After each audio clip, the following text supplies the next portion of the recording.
Khairpur Sweden में कुरान पाक जी बेहरमती के ख़िलाफ़ सॼे मुल्क जियां कुंदरा में भी जमियतुल उलमा सिकंदरिया रोहड़ी ऐं मिलादी मुस्तफ़ा कमेटी कुंदरा जे हज़ारे कारकुननि हथ में मज़हमती प्ले कार्ड खणी निकिरी आया, जिन जी सरबराही हाजी बख्श अली कटपर, हाफ़िज़ हिदायतुल्ला सिकंदरी, मौलवी मोहम्मद हसन सिकंदरी, हाफ़िज़ ग़ुलाम क़ादिर सिकंदरी जी अॻवानी में पियादर रैली कढी वई, जंहिंमें स्वीडन हुकूमत ऐं कुरान पाक जी बेहरमती में मुलवस मलउन जवाबदार ख़िलाफ़ सख़्त नारेबाज़ी कई।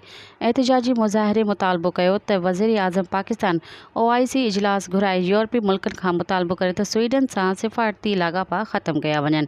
मुज़ाहिरनि वधीक चयो त कुरान पाक जे हुरमत लाइ जान बि क़ुर्बान आहे। अॼु हर पाकिस्तानी कुरान पाक जी तक़द्दुस जो झंडो बुलंद करे घरनि मां निकितो आहे। स्वीडन में पेश आयल वाक़िए सॼी दुनिया जे मुसलमाननि जा जज़्बात मजरू कया आहिनि।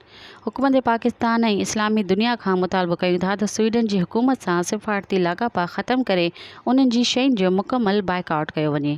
मज़ीद ख़बरनि ऐं तफ़सीलात लाइ विज़िट कयो असांजी वेबसाइट www.awamiNewsHD.com ऐं ॾिसंदा रहो अवामी न्यूज़ HD।